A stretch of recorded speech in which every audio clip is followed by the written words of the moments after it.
The top stories tonight in Y News. Outgoing Agriculture Secretary William Dar advises President-elect Ferdinand Marcos Jr. to expand agriculture infrastructure programs during his term of office. The Intramuros Golf Course will serve as a public viewing area during President-elect Marcos Jr.'s inauguration on June 30. The government of Philadelphia is offering a reward for information that will lead to the arrest of the gunman behind the killing of visiting Filipino lawyer John Albert Laylo.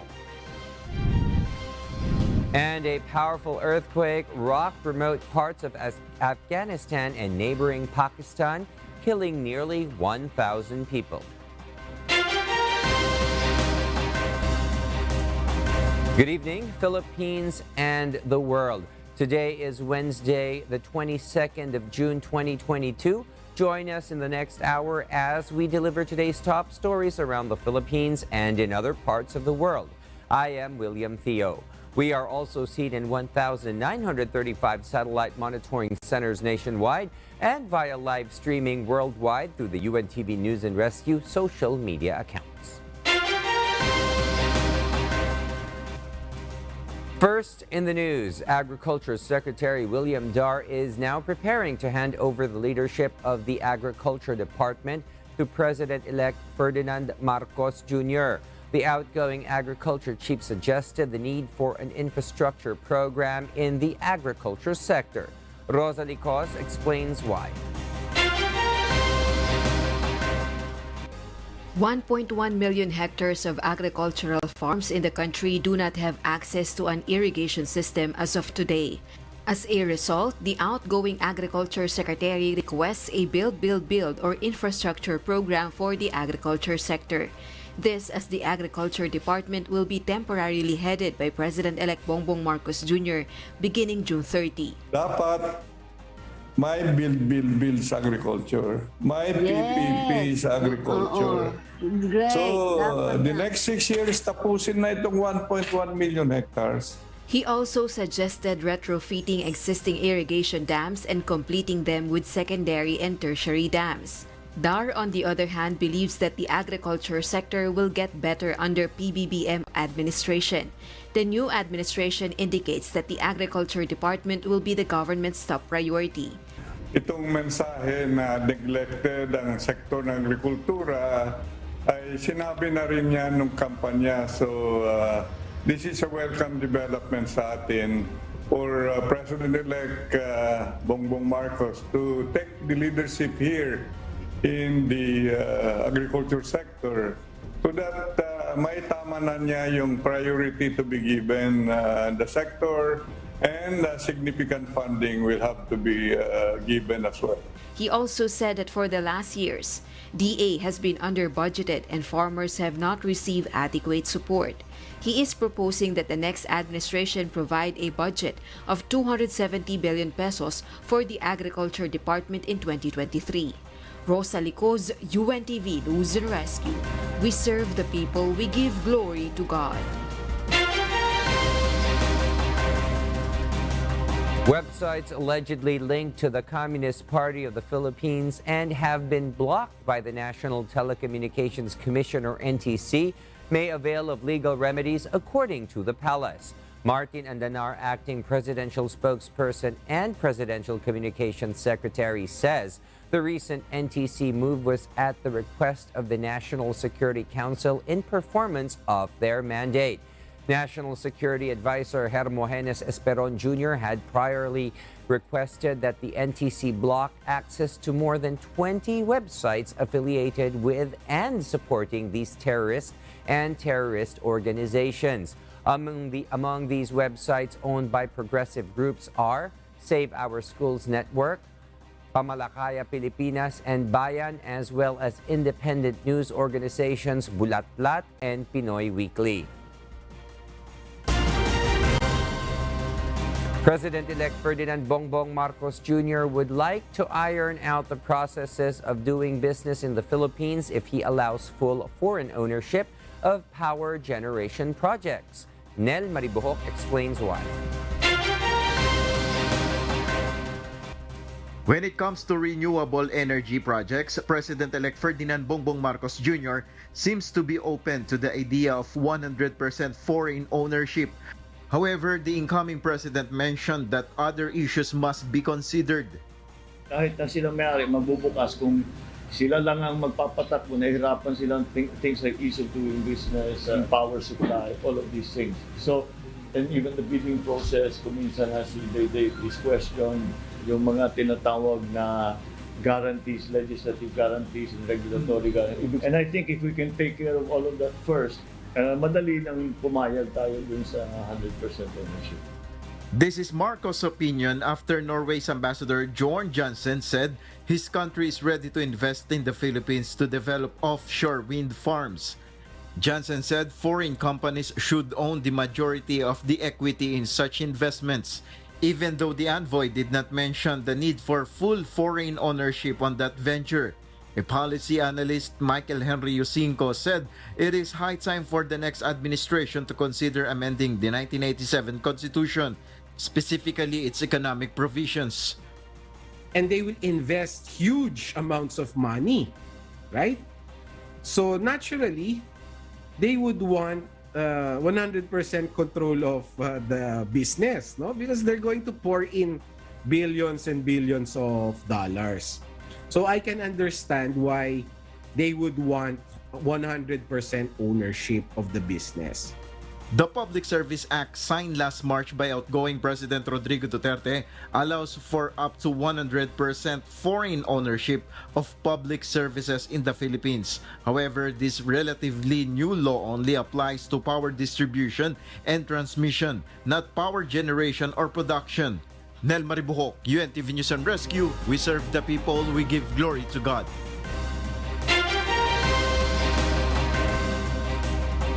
The Senate leadership hopes that President Duterte will sign into law the almost 200 bills passed by Congress before he leaves office. Harleen Delgado will tell us why. Senate President Vicente Soto III hopes President Rodrigo Duterte will approve the proposed measures which await his signature. The Senate leader says the recently adjourned 18th Congress have passed 197 proposed bills that were signed into law. In addition, over 500 local bills were passed and became law. Soto, on the other hand, says that 182 proposed measures are still pending presidential approval. We're talking of the bills only of national importance. And then, pending approval sa Presidente, at ito ba'y sana ay gawang agad ng paraan ng Presidente sapagkat kung hindi man, it might lapse into law, okay na rin. There are very urgent matters there.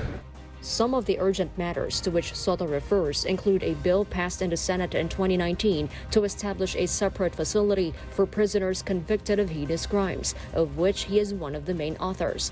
The palace has not yet made a statement on the matter. Soto adds he told President-elect Bongbong Marcos about the issue. If ever it's not signed into law, I hope it will lapse into law or the next president might act on it. It is one of the issues that I discussed with the incoming President, Bongbong Marcos. A bill may be approved, vetoed, or lapsed into law after it reaches the president's table if it is not acted on within 30 days. So far, the president has thumbed down only one of the proposed bills passed by both chambers of the recent Congress, the SIM card registration bill. Included in the passed bills during the 18th Congress that have yet to secure the president's approval are the proposed measures on National Transportation Board, special protection against online sexual abuse and exploitation of children, lifetime validity of birth, death, and marriage certificates, increasing of social pension of indigent senior citizens, expanded Anti-Trafficking Act, and strengthening of the Office of the Government Corporate Counsel. Harleen Delgado, UNTV News and Rescue. We serve the people. We give glory to God. In other news, the city of Philadelphia is offering a $20,000 reward for information leading to the arrest of the gunman who killed visiting Filipino lawyer John Albert Laylo. The Philippine Consulate General in New York, Elmer Cato, confirmed this after meeting with the city's mayor, Jim Kenney, and police officials. Cotto stated that during their meeting, Kenny expressed his condolences to Laylo's family and promised that justice will be served in the case. The mayor also expressed regret for what he called a terrible tragedy. Police are currently investigating surveillance videos in the area, according to Cotto, but preliminary findings point to a possible case of mistaken identity. Cotto stated that Laylo's remains would be repatriated next Tuesday.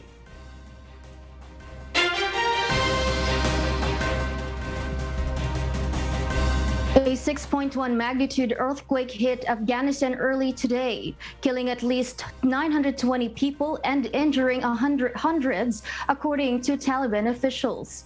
The earthquake was felt over 500 kilometers by approximately 119 million people in Pakistan, Afghanistan, and India, said the European Mediterranean Seismological Center, or EMSC.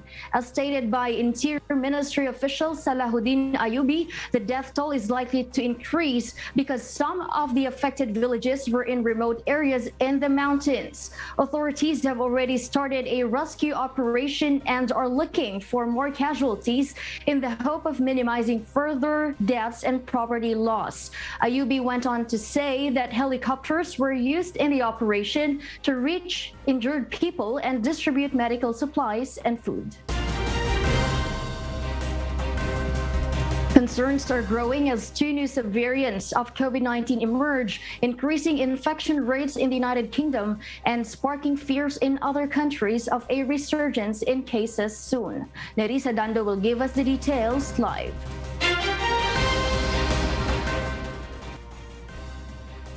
Yes, Nerissa, go ahead.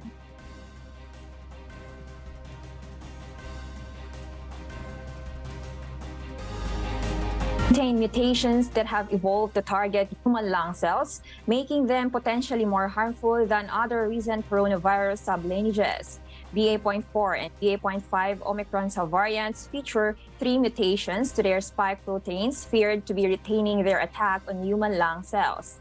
These mutations may also potentially enable the subvariants to bypass antibodies from vaccination or previous infection, leading to overcoming immunity.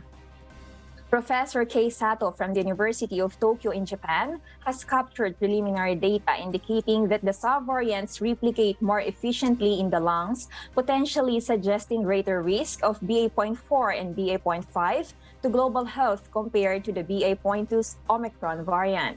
According to the most recent data from the UK, there were 75,367 new cases for the 7 days preceding June 15, an increase of over 39% week over week.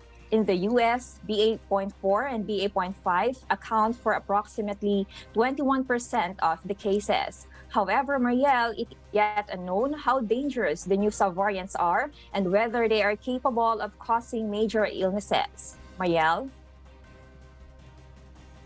Thank you, Nerissa Dando, reporting live from Japan.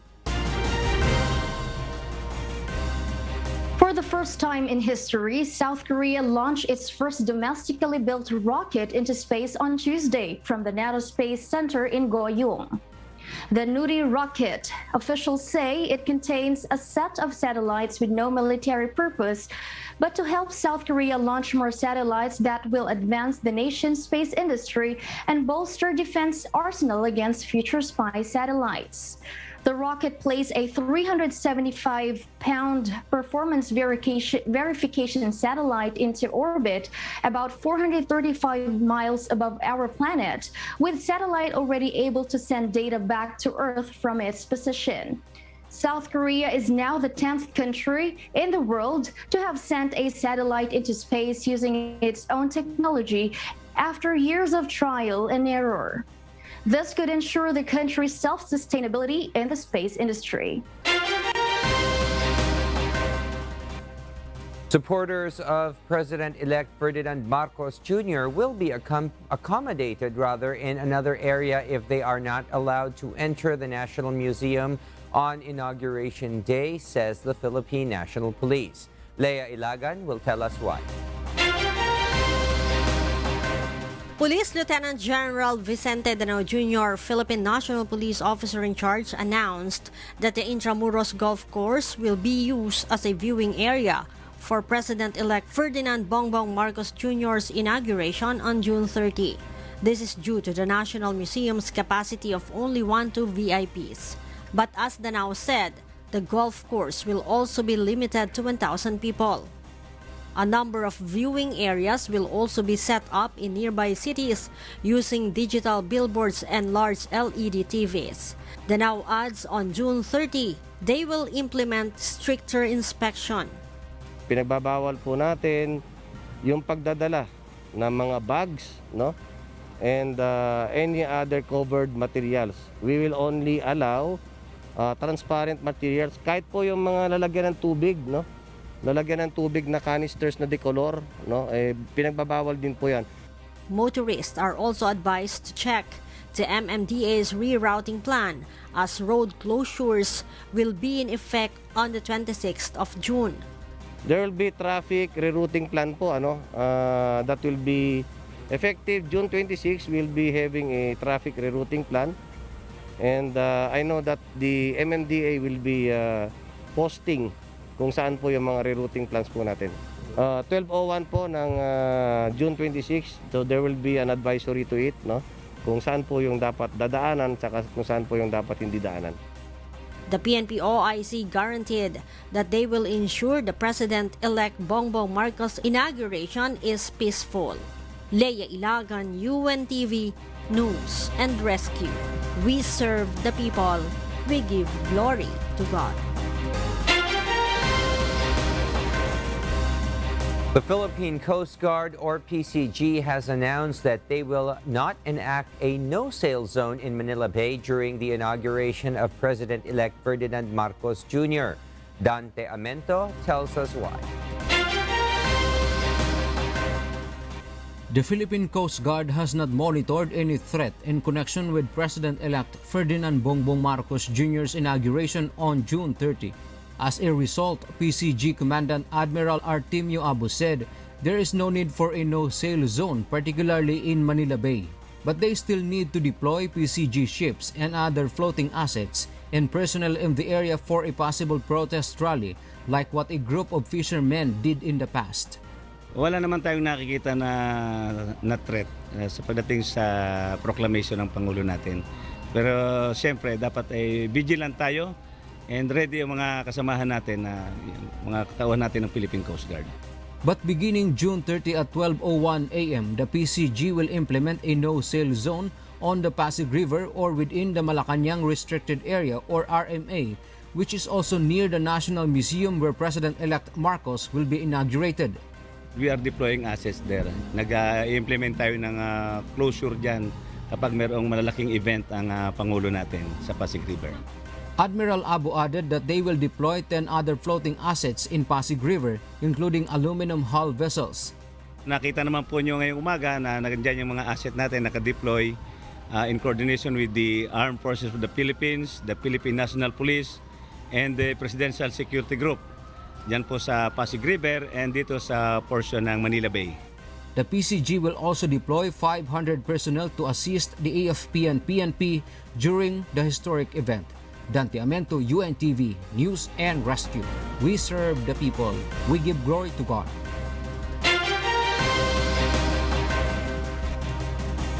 Meanwhile, 11 billion pesos worth of illegal drugs seized in Infanta, Quezon last March 15 have been destroyed by the Philippine Drug Enforcement Agency, or PDEA.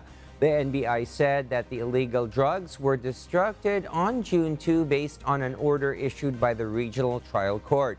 The seizure of about 1.6 tons of illegal drugs is considered the biggest drug haul and unprecedented in Philippine history to date, according to the NBI. The operation resulted in the arrest of 10 people who were caught in the act of transporting the illegal drugs on board 3 commuter vans.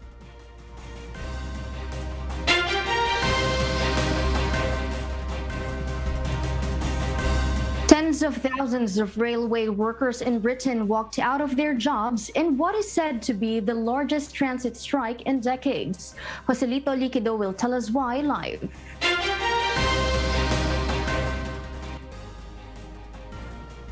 Yes, Joselito, go ahead. Good evening, Mariel. About 40,000 railway workers from cleaners, signalers, maintenance workers, and station staff held a 24-hour strike in Britain, walking out of their jobs on Tuesday. The disagreement is mainly due to the concerns on pay, working conditions, and job security as Britain's railways struggle to adapt to the changes in commuting and travel due to the pandemic. Talks between the Rail, Maritime, and Transport Union and employers are also due to resume, but the two sides appear to still be far apart. Prime Minister Boris Johnson was quick to pin responsibility for the strike firmly on the unions and said that the government plans to change the laws so that train companies will have to provide a minimum level of service during walkouts. And we are making, as everybody knows, bigger investments, longer term investments in railways. The integrated rail plan alone is worth £96 billion. What we're doing is truly transformational. As UK workers face the highest living cost conditions in more than a generation, unions have given warning to the country to brace for more as two more worker strikes are planned on Thursday and Saturday. Mariel? Thank you, Joselito Liquido reporting live. Meanwhile, U.S. President Joe Biden is improving wage standards for federal and wildland firefighters for the next 2 fiscal years. Miguel Moldez will tell us why. The temporary pay increase for firefighters in the United States of America is a matter of national security, according to the Biden administration. Firefighters now face more severe forest fires and longer-lasting fire seasons due to climate change. This pay increase will also come with improved mental health and wellness support. The Biden administration is allocating $600 million to the project. The pay increase will be given to wildland firefighters via retroactive pay from October 1st, 2021. The U.S. government has not yet specified exactly how much the pay increase will be. According to the National Interagency Fire Center, approximately 31,000 wildfires have burned more than 3.2 million acres of land in the U.S. from January to June of 2022. These numbers are well above the 10-year average of 24,000 wildfires over the same time period. Miguel Moldez, UNTV News and Rescue. We serve the people, we give glory to God.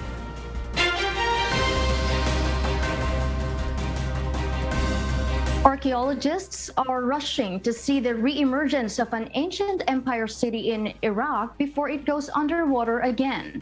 Paul Gatchalian will give us the details live.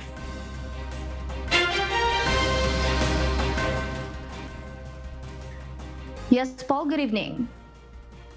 Mariel, the 3,400-year-old city emerged from a dried-up reservoir in Iraq following extreme conditions of drought in the midst of climate change. The Mosul Reservoir provided large amounts of water to prevent the crops from drying out, resulting in the reappearance of the Bronze Age city ruins. Located along the Tigris River, a team of Kurdish and German archaeologists rushed to excavate the site. Ivana Pulgis, a junior professor in archaeology and Assyriology and one of the directors of the project, stated that there was enormous pressure to study the ruins before water levels rose to submerge the city again. Researchers were able to map most of the city. A palace had already been catalogued during its first emergence in 2018. Additional structures were recently redocumented, including walls, towers, and buildings. Pulgis added that they have also uncovered cuneiform tablets believed to be a big piece of information that can reveal the undocumented history of the once powerful city before it fell.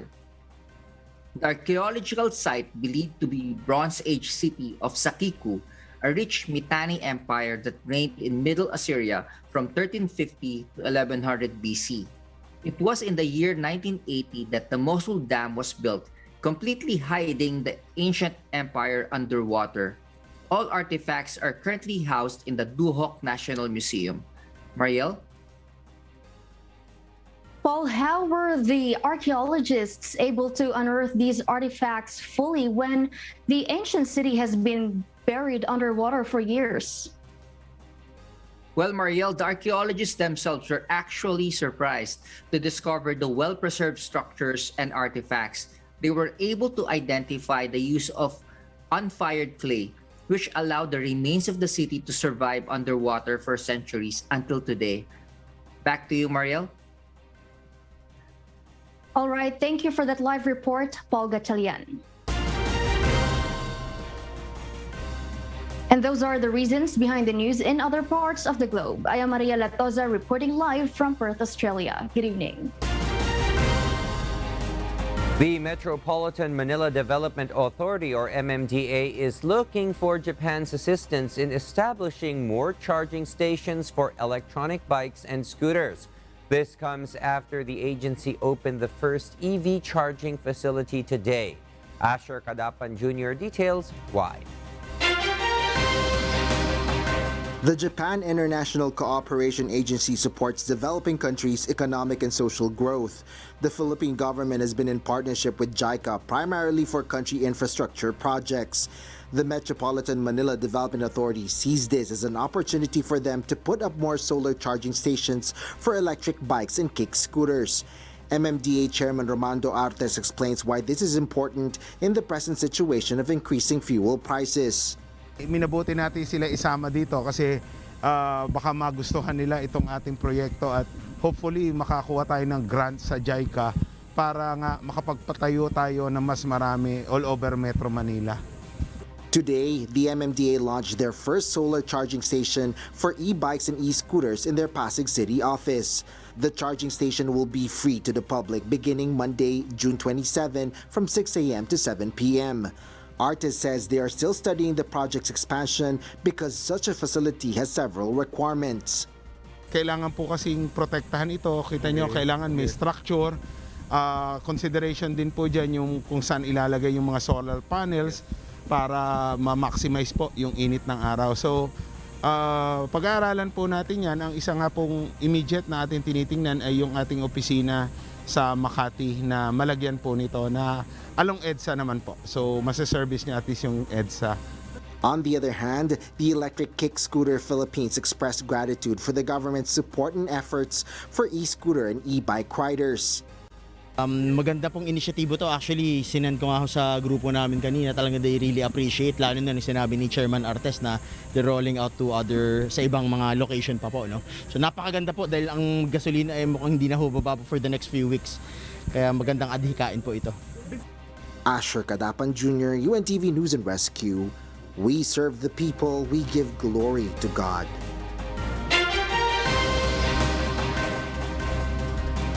A presidential advisor appeals to the Health Technology Assessment Council to allow employees a second booster. Asher Kadapan Jr. is here to tell us why live. Yes, Asher, good evening. Go ahead. Good evening, Will. It is more important for the economy to remain open that it cannot risk losing more productive members of the workforce to severe illness. While the rising fuel and commodity prices are threatening the country's economic recovery, along with fears of stagflation. Presidential Advisor for Entrepreneurship Joey Concepcion explains this as he explains to the Health Technology Assessment Council to finally approve administering of second booster against COVID-19 for employees. The Department of Health has already approved the recommendation of the HTAC to give teens a booster shot following the completion of primary doses. Second booster shots, meanwhile, remain available only to healthcare workers, the elderly aged 60 years and above, and immunocompromised individuals. But Concepcion emphasizes the need to provide the second booster shot to employees, especially those 50-year and older, as many productive workers fall within the age range. In a statement, the advisor further explains that we are in the middle of an economic storm and we need to protect people who are now keeping our economy afloat. The Go Negosyo founder further explains that vaccinations have a high acceptance rate among employees. The private sector also already has its own supply of vaccines. Moreover, majority of the employees have already taken their first booster shots and may already be in need of second boosters. With this, Concepcion see no reason the HTAC should not approve boosters for 50-year-olds when the Centers for Disease Control and Prevention, or CDC, which is a well-respected body, has already approved it. Will Concepcion also reiterated that the argument is not for mandating second boosters for those younger than 60 years old.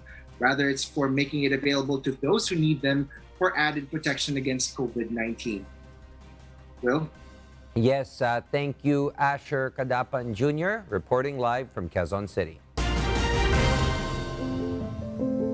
Our Kasangbahay, as the world faces these trying times amid the pandemic caused by coronavirus, we are inviting everyone to join the global prayer for humanity from Monday to Friday, 9:30 p.m. Philippine time through the social media accounts of Members Church of God International.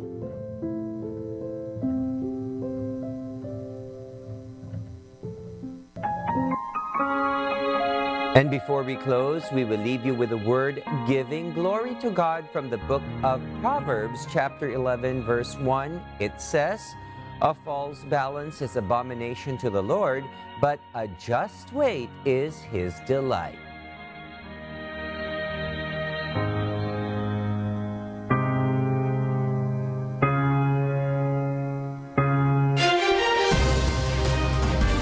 And those are the reasons behind the news, June 22nd, 2022. Reasons we deliver to you as they unfold. I am William Theo. Because we need to know, we will always ask why. We serve the people, we give glory to God.